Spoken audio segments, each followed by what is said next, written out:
کیسے ہیں آپ لوگ؟ الحمدللہ رب العالمین۔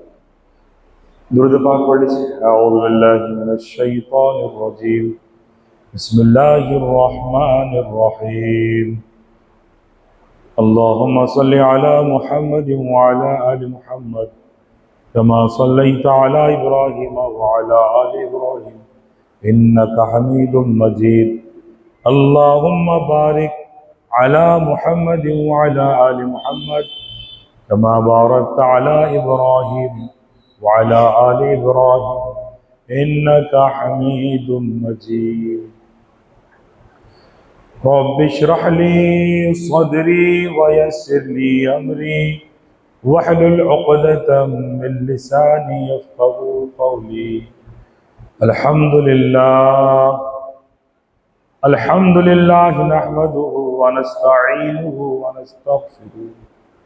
ونستغفره ونؤمن به ونتوكل عليه ونعوذ بالله من شرور أنفسنا ومن سيئات أعمالنا، من يهده الله فلا مضل له ومن يضلله فلا هادي له، ونشهد أن لا إله إلا أنت ونستغفرك ونتوب إليك۔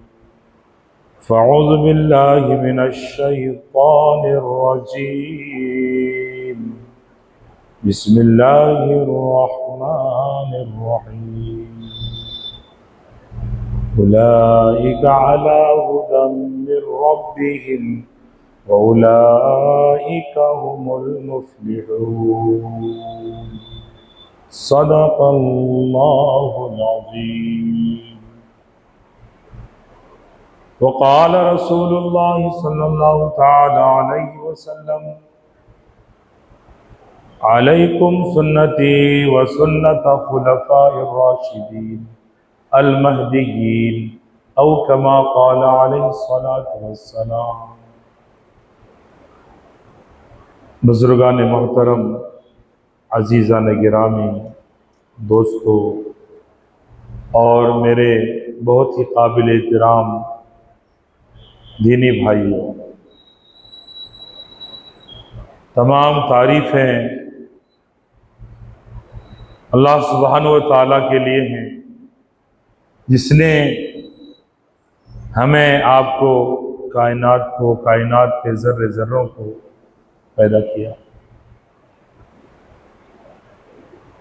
لاکھوں کروڑوں درود و سلام نازل ہو ہمارے اور آپ کے آقا حضرت محمد رسول اللہ صلی اللہ علیہ وسلم کی روح مبارک پر، جن کے صدقے میں اللہ پاک نے اس کائنات کو بسایا۔ دوستو، اللہ تبارک و تعالی نے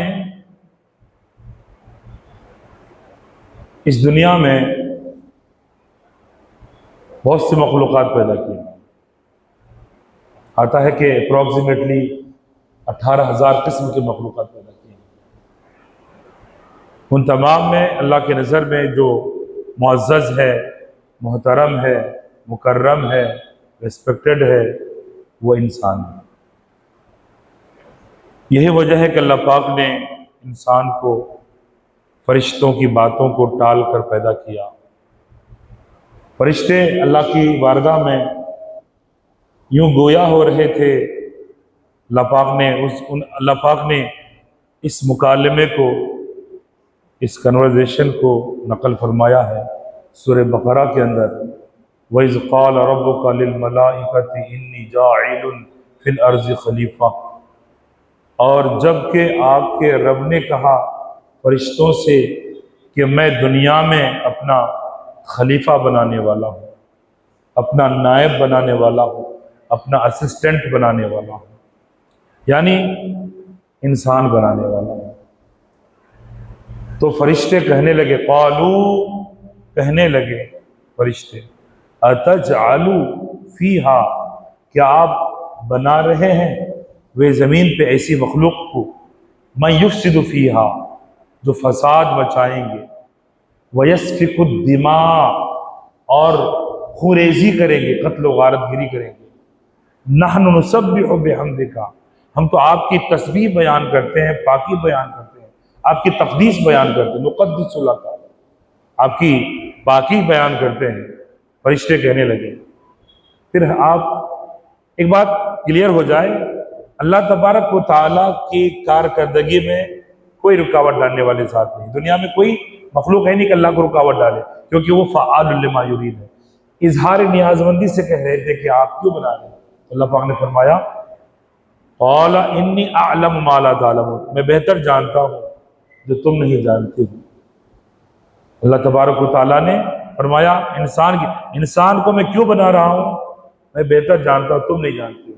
اور ہماری تخلیق کا مقصد اللہ تبارک و تعالیٰ نے قرآن کریم میں ارشاد فرمایا وما خلقت الجن والانس الا لیعبدون، ہم نے انسان اور جنات کو صرف عبادت کے لیے پیدا کیا ہے۔ کس کے لیے پیدا کیا بھائی؟ عبادت کے لیے پیدا کیا۔ انسان کو اور جنات کو عبادت کے لیے پیدا کیا۔ عبادت کیا ہے اور عبادت کیسے کرنا؟ عبادت یہ ہے کہ مومن صبح سے شام تک جتنے کام کرتے ہیں وہ سب کے سب عبادت ہے، سب کے سب۔ شرط یہ ہے کہ ان کاموں کو اللہ ان کے رسول کے سنت کے مطابق، صحابہ کرام کے طریقوں کے مطابق اگر کیا جائے تو کام بھی ہوگا اور سنت ہونے کے ناطے عبادت بھی ہو جائے گا، عبادت بھی ہو جائے گا۔ جی، تو اللہ تبارک و تعالیٰ نے ہم سبوں کو اس دنیا میں عبادت کے لیے پیدا کیا ہے۔ عبادت کو ہم نبی کے طریقے پہ کریں گے، عبادت کو ہم صحابہ کے طریقے پہ کریں گے رضی اللہ تعالیٰ عنہ۔ اور صحابہ کون ہے بھائی؟ اللہ پاک نے تشریح فرمائی ہے کہ صحابہ کون ہے؟ وہ پاک ذات جنہوں نے اللہ کے رسول صلی اللہ علیہ وسلم کی صحبت پائی ایمان کی حالت میں، اور ایمان کی حالت میں کا خاتمہ ہوا، ان کو صحابی کہتے ہیں۔ اور صحابہ کے بارے میں قرآن کہتا ہے اولئک علی ھدی من ربہم واولئک ھم المفلحون، وہی لوگ ہیں جو اپنے رب کی طرف سے ہدایت پر ہیں۔ ہدایت کے معنی سیدھی راہ پہ چلنا، ہدایت کے معنی صراط مستقیم پہ چلنا، اور صراط مستقیم وہ راستہ، وہ طریقہ جس کو نبیین، صدیقین، شہداء، صالحین نے اپنایا۔ صالحین میں اولیاء کرام، بزرگان دین آ جاتے ہیں، ان کا راستہ صراط مستقیم ہے۔ اسی صراط مستقیم پہ چلنے والوں کے لیے اللہ پاک نے انعام کا اعلان فرمایا ہے، انعمت علیہم، وہ راستہ جس پہ آپ کے رب نے انعام عطا کیا ہے۔ غیر المغضوب، اللہ ہمارے کو وہ راستہ مت دکھائیے جس پہ آپ کا غضب نازل ہوا، یعنی یہودیوں کا راستہ ہمارے کو مت دکھائیے۔ دوست اور بزرگوں، صحابہ کرام کا راستہ ہمارے لیے ایک مثال ہے، ایک نمونہ ہے، ایک آئیڈیل ہے۔ انہی کے راستے پہ چل کر ہم اللہ ان کے رسول کو پا سکتے ہیں، انہی کے راستے پہ چل کر اللہ ان کے رسول کو ہم راضی کر سکتے ہیں، اور اللہ ان کے رسول کو راضی کرنے میں ہی ہماری دنیا اور آخرت کی کامیابی مضمر ہے، پوشیدہ ہے، مخفی ہے۔ دوستو، صحابہ کرام نے بہت ساری تکلیفیں جھیلی، اذیت جھیلے، مصیبتیں جھیلی، لیکن ایک پہاڑ کی طرح اٹل رہے، ثابت قدم رہے، ان کے قدم نہیں ڈگمگائے۔ مصیبتوں کے پہاڑ ہیں۔ دوستو بزرگوں، اللہ کے رسول صلی اللہ تعالی وسلم جب غار حرا سے نکل کر صفا کی چوٹی پہ کھڑے ہوئے اور لوگوں کو جمع فرمایا، آپ نے آواز لگائی یا صباحا۔ عربک زبان میں ایک ایسی آواز تھی بلانے کے لیے کہ کچھ اچنبھا ہو گیا، کچھ انہونی ہو گئی، یا کوئی ایمرجنسی ہو گیا، لوگوں کو کچھ خبر دینی ہے، وہ تمام کے تمام لوگ جمع ہو گئے۔ اور میرے آقا نے غار حرا سے نکل کر صفا کی پہاڑی کی چوٹی پہ کھڑے ہو کے فرمایا ایھا الناس، اے لوگو، قولوا لا الہ الا اللہ تفلحوا، کہو گے اللہ ایک ہے، یعنی اللہ کے سوا کوئی معبود نہیں ہے، تفلحوا، تم کامیاب ہو جاؤ۔ اس دعوت کو سن کر، اس تبلیغ کو سن کر، اس حکم کو سن کر، اس فرمان کو سن کر سب کے سب واپس چلے گئے، اور آپ کے نام پہ لوگ مختلف طعنے دینے لگے۔ نعوذ باللہ، کچھ کہنے لگے کہ آپ پاگل ہو گئے، نعوذ باللہ کچھ کہنے لگے کہ آپ تو جادوگر ہے، کچھ کہنے لگے، مختلف آواز کسنے لگے۔ ابو لہب تو یہاں تک کہہ دیا، نعوذ باللہ ابو لہب تو یہاں تک کہہ دیا، تبن لک یا محمد او کما قال، کہ نعوذ باللہ برباد ہو جاؤ اے محمد تم، اللہ ہم سب کو معاف کرنا۔ کیا اسی کے لیے ہم کو بلائے تھے آپ نے؟ کیونکہ اللہ تبارک و تعالیٰ نے نبی کریم صلی اللہ علیہ وسلم پر ایک آیت اتاری تھی، وہ آیت تھی وَأَنذِرْ عَشِيرَتَكَ الْأَقْرَبِينَ، اے نبی آپ اپنے قریبی رشتہ داروں کو ڈرائیں کہ وہ جو پوجا کر رہے ہیں معبود حقیقی چھوڑ کر، ایک اللہ کو چھوڑ کر، وہ ایک اللہ جو سچ ہے، وہ ایک اللہ جو حق ہے، اس حق اللہ کو چھوڑ کر باطل خداؤں کی وہ کیا کر رہے ہیں؟ پوجا کر رہے ہیں۔ کوئی لات کی پوجا کر رہے ہیں، لات ایک بت کا نام ہے، کوئی منات کی پوجا کر رہے ہیں، کوئی عوق کی پوجا کر رہے ہیں، کوئی یغوث کی پوجا کر رہے ہیں، کوئی ود کی پوجا کر رہے ہیں، کوئی سوا کی پوجا کر رہے ہیں، کوئی چاند کی پوجا، کوئی ستاروں کی پوجا، کوئی سورج کی پوجا کر رہے ہیں۔ دوستو بزرگوں، نبی کریم صلی اللہ علیہ وسلم نے ان تمام طعنوں کو سہے، برداشت کیا، صبر کیا آپ نے۔ تو ہمارے لیے کیا ہے؟ ہم کو اگر کوئی طعنہ کستا ہے سماجی لحاظ سے یا پولیٹیکل لحاظ سے، مسلمانوں کے نام، معلوم نا کون سا طعنہ؟ اگرواد کا، ٹیررسٹ کا۔ دوستو بزرگوں، بیانات کے اندر جب نبی اور صحابہ کرام کے بارے میں کوئی بات ہمارے سامنے آئے تو ان باتوں کو ہم اپنی نجی زندگی سے، ریئل لائف سے کنیکٹ کرنے کی کوشش کرنی چاہیے، کیونکہ جو بندہ بول رہا ہے اور جو بندے سن رہے ہیں، ان سب کا انٹینشن یہی ہے، ان سب کی نیت یہی ہے کہ باتوں کو سننے کے بعد اور باتوں کو سنانے کے بعد ہماری زندگیوں میں انقلاب آ جائے، چینجز آئے، پریورتن آئے، ہم عمل کی دنیا میں آئے۔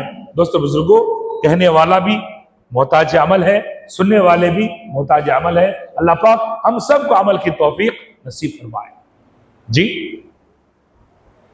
دشمن ہو گئے، آپ کا چلنا دوبر کر دیا،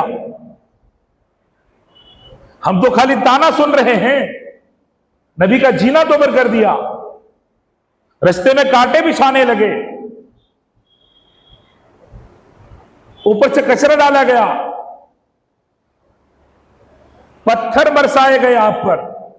طائف کے مقام پر جب آپ نے وہاں کے سرداروں کو ایمان کی دعوت دینے کے لیے تشریف لے کے گئے تو وہاں کے جو سردار تھے اپنے قبیلے کے بدماشوں کو، بدماش بچوں کو آپ کے پیچھے لگا دیا۔